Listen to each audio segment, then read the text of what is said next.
오늘도 새벽 예배 자리에 계신 성도님들을 주님의 이름으로 환영하고 축복합니다. 봄꽃의 향기와 생명의 말씀으로 행복한 하루 되시기를 바랍니다.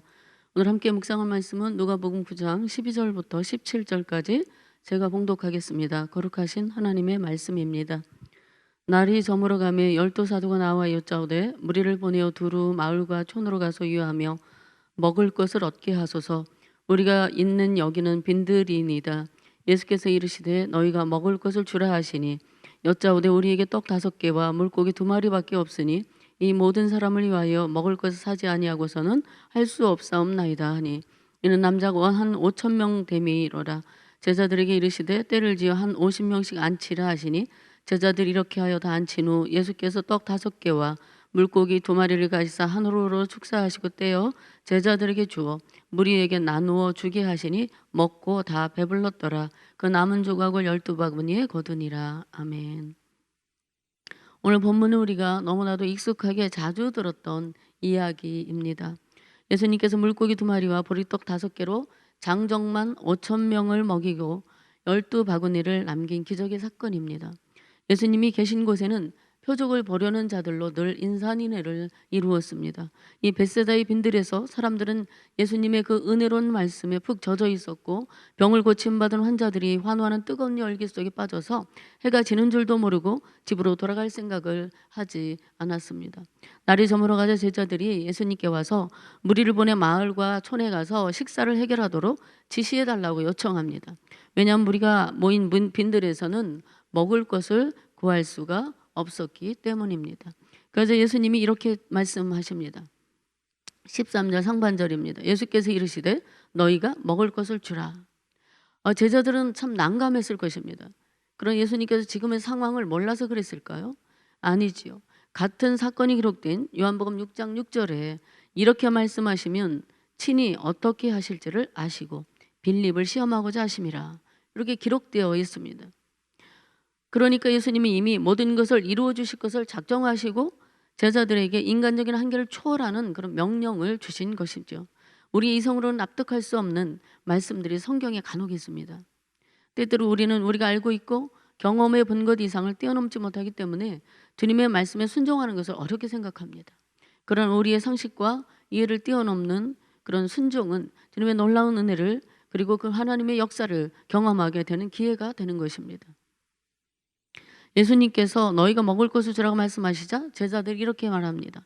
13절 하반절입니다. 우리에게 떡 5개와 물고기 2마리밖에 없으니 이 모든 사람을 위하여 먹을 것을 사지 아니하고서는 할 수 없나이다 하니 떡 5개와 물고기 2마리밖에 없다는 것을 지적하며 먹을 것을 사야 한다고 했습니다.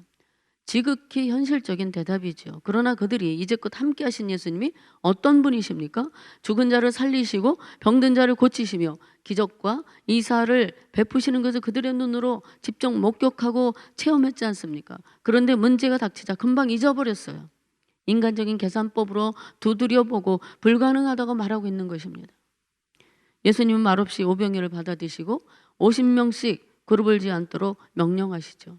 예수님은 이런 말씀이 이해되지 않았지만 제자들은 말씀에 순종하여 사람들을 명수대로 자리에 앉혔습니다.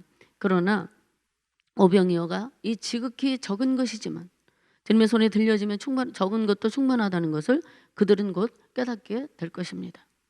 17절입니다. 먹고 다 배불렀더라. 그 남은 조각을 12바구니에 거두니라. 아멘.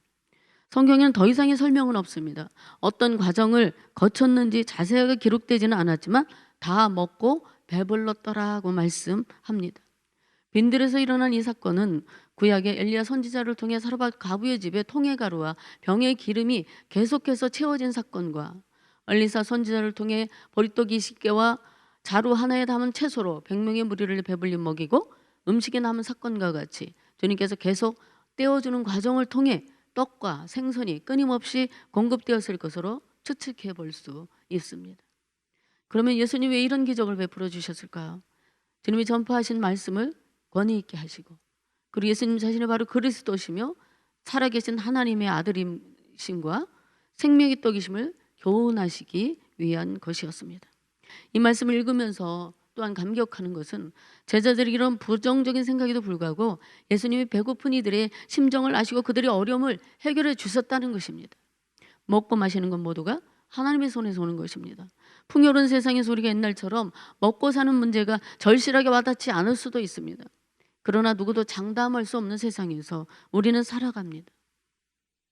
뜻하지 않게 입에 풀칠하기도 어려운 절박한 상황을 만나지 않는다고 누가 장담할 수 있겠습니까? 그러므로 우리는 늘 하나님의 은혜를 잊어서는 안 됩니다.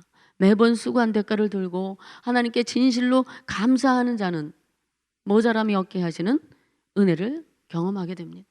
감사하는 사람은 계산하면 턱없이 부족하지만 써보면 모자라지 않습니다. 하나님이 역사하시기 때문입니다. 저도 그런 경험을 하며 오늘까지 살아왔습니다. 사랑하는 여러분, 여러분의 빈들에 오병이의 기적을 베푸시는 주님의 은혜를 갈망하시기를 바랍니다. 하나님의 사전에 불가능은 없습니다. 믿음이 넘치는 것에 양식이 넘치고 안식이 넘치게 되는 것을 보게 됩니다. 빈들에서 많은 무리들은 옛적에 이스라엘 백성들이 맛보았던 광야의 하나님 나라를 경험했습니다. 여러분의 삶이 빈들과 같이 느껴지십니까? 여러분이 가지고 계신 오병이어가 무엇인가요? 그것이 은사이든 물질이든 시간이든 내가 붙들고 있는 그것을 주님의 손에 옮겨드리시기를 바랍니다. 주님의 손에 옮겨지면 적은 것도 충분합니다. 날마다 소박한 기적을 소망하며 믿음으로 드리는 감사의 기도가 소박한 기적을 낳는 역사로 나타나기를 바랍니다. 오병이의 은혜를 주시는 주님이 그리스도시며 살아계신 하나님의 아들이심을 믿음으로 살아가는 하루하루가 되시기를 간절히 소망하며 축복합니다. 기도하겠습니다. 사랑하는 하나님, 오늘 이 새벽 빈들의 기적을 이루시는 주님을 바라보며 나아갑니다. 우리의 가정에 찾아와 주시고 우리의 사업장에 찾아와 주시고 자녀들의 빈들에도 찾아와 주시옵소서. 하루하루 진실로 감사하게 하시고 소박한 기적을 바라는 가정마다 오병이어의 기적을 베풀어 주옵소서. 감사드리며 예수님의 이름으로 기도 올리옵나이다. 아멘.